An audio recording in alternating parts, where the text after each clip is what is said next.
Kata Allah, ketika saya berfirman menyampaikan kepada kalangan malaikat dan jin yang hadir pada saat itu, kami akan ciptakan manusia pertama disebut dengan bashar. Ini sifatnya. Baik. Namanya kemudian dialihkan di Al-Baqarah ayat ke-30, posisi paling kiri sebelah atas. Kalimatnya sama awalnya. Wa idh qala rabbuka lil malaikati inni ja'ilun fil ardi khalifah. Misinya sebagai khalifah, siapa khalifah yang dimaksudkan ini? Ayat 31-nya. Wa 'allama Adamal asma. Dari sini bisa disimpulkan manusia pertama yang diciptakan oleh Allah Subhanahu wa taala setelah malaikat dan jin makhluk sebelumnya adalah Nabi Adam alaihissalam. Saya akan lompat sebentar. Quran surah kedua Al-Baqarah ayat 38, posisi paling kanan sebelah atas. Saat Adam singkatnya kemudian diturunkan ke muka bumi untuk menjalani kehidupan yang baru setelah tergoda oleh iblis ya di alam langit itu. Nah, ini yang perlu Anda garis bawahi. Allah memberikan pesan. Setiap Anda jalani kehidupan di muka bumi, kami akan berikan petunjuk, kata Allah. Ikuti petunjuk ini, kami jamin hidup Anda akan selalu tenang dan tidak akan pernah larut dalam kesedihan. Lihat kalimatnya. Qulna biqu minha jami'an. Mulai sekarang kami firmankan, turun semuanya ke muka bumi. Fa imma ya'tiyannakum minni huda. Saat Anda beraktivitas di muka bumi, kami akan sertakan petunjuk kami, disebut dengan huda. Faman tabi'a hudaya, dan siapa yang mengikuti petunjuk kehidupan dari kami ini, fala khaufun 'alaihim wala hum yahzanun. Kami jamin selama hidupnya dia tidak akan pernah merasa gelisah, bliss, tidak akan pernah larut dalam kesedihan. Jadi kalau Anda ikuti petunjuk kehidupan ini, demi Allah, Allah langsung sampaikan, nggak ada orang yang akan galau dan tidak akan ada yang sedih dalam hidupnya. Akan enak saja. Petunjuk kehidupan. Bahkan ada orang-orang yang saking lekatnya dengan petunjuk Allah ini, ya, Quran surah kedua Al-Baqarah ayat kelima, ulaika ala hudam mir rabbihim. Teman-teman perhatikan. Ini apa? Oh, jangan katakan wallahu alam ya. Ini botol haramain isinya air. Baik. Sekarang perhatikan. Botol ini ada di atas apa? Meja. Ada jarak tidak? Ada. Kalau ada benda di atas, kemudian ada jarak di bawahnya, dengan benda bawahnya, itu disebut fauqa namanya. Fauqa, ada jaraknya. Tapi kalau menempel seperti ini, tidak ada jaraknya, maka disebut dengan ala namanya. Ala. Perhatikan, ada orang-orang yang selalu lekat nempel dengan petunjuk Allah Subhanahu wa taala. Ulaika bukan fauqa, ala huda. Jadi dia bangun tidur, ingat petunjuk Allah. Dia mau melihat, dia gunakan petunjuk Allah dengan penglihatannya. Dia mau duduk, ingat dengan Allah. Dia mau makan, ingat dengan Allah. Orang-orang yang selalu lekat dengan petunjuk Allah, itu dijamin. Lihat ujung ayatnya. Wa ulaika humul muflihun. Kami pastikan orang-orang itu pasti bahagia dalam kehidupannya. Ada orang-orang yang di rumah tangganya ingat dengan Allah. Pekerjaannya ingat dengan Allah. Bahkan dari berdirinya, duduknya sampai tidurnya, tidak ada yang diingat kecuali Allah Subhanahu wa ta'ala. Berita baik ya, sejak Nabi Adam diturunkan, diberikan petunjuk. Disebut apa tadi petunjuknya? Hudan. Teman-teman, ternyata semua generasi setelah Adam, saat diutus nabi-nabi setelahnya, itu semua nabi, dari Nabi Adam sampai nabi yang terakhir, itu semuanya oleh Allah bersamaan diturunkan dengan petunjuk kehidupan bagi umatnya. Dan namanya semua sama, Hudan. Siapa nabi terakhir? Nabi Muhammad Sallallahu Alaihi Wasallam. Wah, hati-hati ya. Saya audiensi terakhir dengan MUI di Jawa Barat. Itu sekarang lagi marak nabi di Jawa Barat. Hampir tiap bulan Pak ada nabi baru. Hampir tiap bulan. Sekarang nabi barunya lagi di Karawang ini ya, sebagian ya.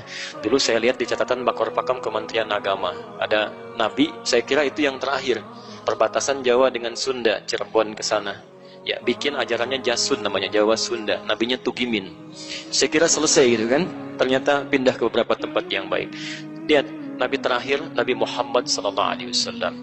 Dari mulai Nabi Adam sampai Nabi Muhammad, ternyata semua nabi dan rasul ketika diutus oleh Allah membimbing umatnya, itu semuanya membawa hudan. Silakan Anda urutkan ya. Saya beri contoh.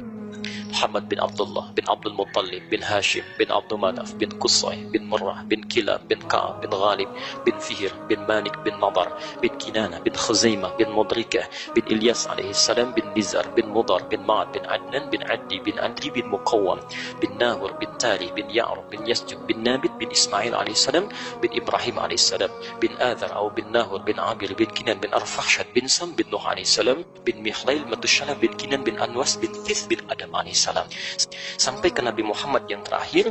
Turun firman Allah subhanahu wa ta'ala di Quran surah kedua Al-Baqarah ayat 185, posisi paling kiri di pertengahan. Lihat kalimatnya, Syahru Ramadan alladzi unzila fihil Quran. Setelah itu hudal linnas, khusus untuk Nabi terakhir, Rasul terakhir, umat terakhir, kami turunkan petunjuk spesial yang semua kebutuhan hidup dan solusinya ada di situ, Pak.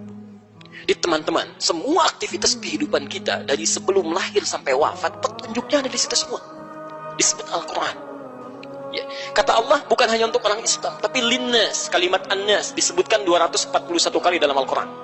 Jangankan orang Islam, non-Muslim pun kalau mengambil petunjuk dari Quran itu bisa dapat manfaat, apalagi orang Islam.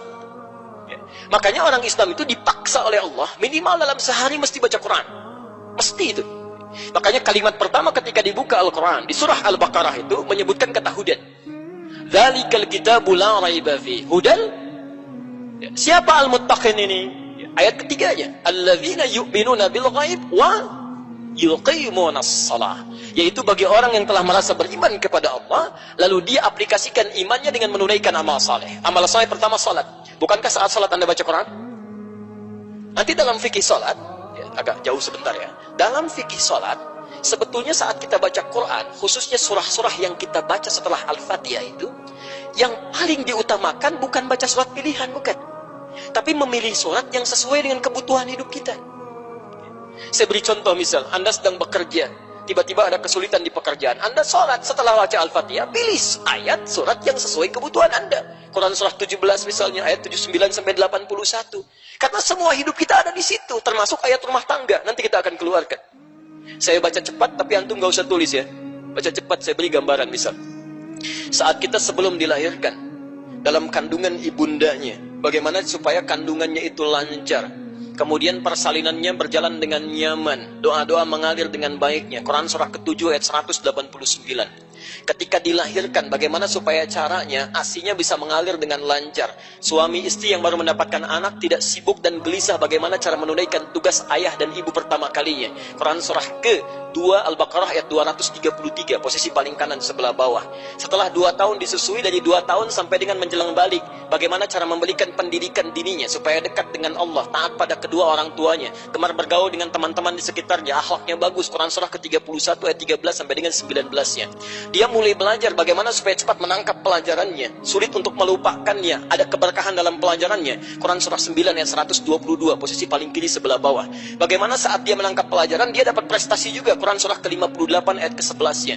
Tiba-tiba dalam dia bergaul, naik lagi, naik sampai naik ke kampus, menemukan teman-teman dalam bergaul, bagaimana supaya tidak terjebak dalam pergaulan bebas yang tidak menyenangkan. Quran surah 49 ayat ke-13-nya. Tapi kalau ada yang suka, bagaimana cara ta'aruf dan melamarnya? Quran surah yang keempat ayat keempatnya. Kalau menikah, Quran surah 30 ayat ke-21-nya. Dari pernikahan ini kemudian bagaimana cara membagi tugas sebagai pasangan pemula supaya tidak kebingungan menjalani rumah tangganya. Quran surah keempat ayat 34-nya. Apa tugas seorang lelaki dalam mencari nafkahnya? Bagaimana caranya? Quran surah kedua ayat 168 itu yang paling standar. Kalau Anda baru bergerak, rezekinya sudah datang. Quran surah kedua ayat 172. Kalau Anda belum bergerak, rezekinya sudah mendatangi Anda. Quran surah ke-7 ayat ke-96-nya. Apa tugas ibu? Kadang-kadang ibu ditugaskan untuk merawat rumah tangganya, menjaga nama baik suaminya. Quran surah keempat ayat 34-nya. Kalau sudah lahir anak, bagaimana merawatnya? Kadang-kadang tidak mudah merawat mereka. Ada perkataan yang tidak menyenangkan sampai berkata, jangan khawatir. Quran surah ke-17 ayat ke-23-nya.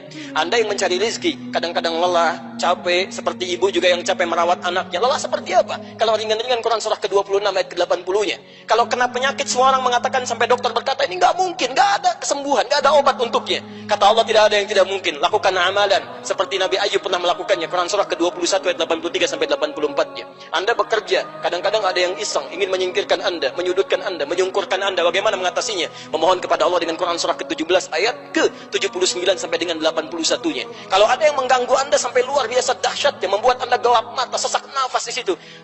Selalu ada solusinya. Quran surah ke-21 ayat 87 sampai dengan 88-nya. Teman-teman, ketika harta Anda mulai meluas, tiba-tiba menghadapi tantangan, Quran surah kedua ayat 214. Bagaimana mengatasinya? Quran surah ketiga ayat 142. Kalau Anda berhasil ingin bersyukur, Quran surah ke-14 ayat ke-7-nya. Masalah mulai datang lagi, bagaimana berharap? Di Quran surah kedua ayat 155 sampai 157-nya. Sampai Anda usia 40 tahun lebih, orang tuanya masih ada, bagaimana cara membalasnya? Kata Allah, memang agak sulit, tapi Anda bisa mencoba dengan Quran surah ke-46 ayat ke-15-nya. Apakah saya akan hidup untuk selamanya ya Allah? Tidak. Satu saat kamu akan pulang. Kamu akan meninggal karena ada maut yang akan mendatangi Anda. Quran surah ketiga 185. Ya Allah, bagaimana saya meninggalnya caranya? Bagaimana maut caranya datang kepada saya? Akan diutus perwakilan kami namanya Malakul Maut. Quran surah ke-32 ayat ke-11-nya. Bagaimana cara dia mengambil nyawa kami ya Allah? Kalau ingin sedikit menyenangkan, tenang panggilannya. Quran surah 89 ayat 27 sampai dengan 30 itu. Ya ayat Tuhan nafsul mutmainnah. Kalau kamu ingin sedikit menegangkan sambil dipukulin malaikat, Quran surah ke-8 ayat ke-50 itu. Ya Allah, saya telah belajar suasana malam pertama di alam dunia. Bagaimana suasana malam pertama di alam kubur supaya saya bisa siap-siap? Silahkan lihat Quran surah ketiga ayat 169 sampai 171-nya. Ya Allah, apakah siksa kubur juga ada? Kalau pengen nyobain silahkan Quran surah ke-40 ayat 45 sampai 46 sampai 47-nya. Ya Allah, bagaimana saat dibangkitkan nanti? Oh, ada orang dibangkitkan langsung melihat Allah tanpa jeda, bahkan tanpa hijabnya, langsung melihat Allah sampai gembira, berbinar-binar wajahnya. Quran surah 75 ayat ke-22 sampai 23. Tapi ada orang juga yang dimintakan oleh Allah nggak perlu repot memikirkan hisab karena dia akan masuk neraka tanpa hisab. Quran surah ke-18 ayat 100 sampai dengan 101-nya. Ya Allah, kira-kira di surga seperti apa nikmatnya? Oh, nggak perlu, itu nggak perlu. Jangan sampai dibayangkan karena tidak bisa dilihat, tidak bisa didengar, tidak terlukiskan. Tapi kalau kamu ingin mendengar informasi dari kami, ada surga yang paling indah bersama Rasulullah. Ikuti sunnahnya. Quran surah ketiga ayat 31. Tingkat surga kedua yang semuanya diberikan oleh Allah di taman surga. Quran surah ke-51 ayat 15 sampai ayat 23-nya.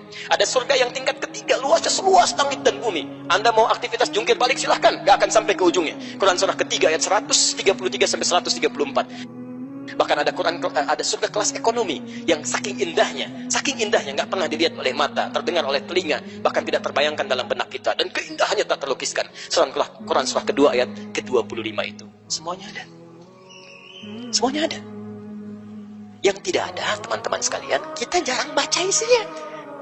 Jadi setiap sholat dari subuh sampai isya yang dibaca itu lagi. Anas lagi. Dan dikabulkan oleh Allah. Pantas mimpinya ketemu jin terus gitu kan. Masya Allah. Minal jinnati wan nas. Jadi dari sini, kalau petunjuk itu kita keluarkan, itu mudah Pak, Bu. Hidup tuh enak gitu. Makanya ayatnya diakhiri oleh Allah, yuridullahu bikumul yusra. Allah menginginkan hidup Anda itu mudah. Wala yuridu bikumul usra. Kami nggak ingin hidup Anda susah. Jadi kalau ada orang yang susah hidup, ya di rumah susah, di kantor susah, yang salah bukan Allah. Yang salah manusia nggak baca petunjuknya.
فعشت العمر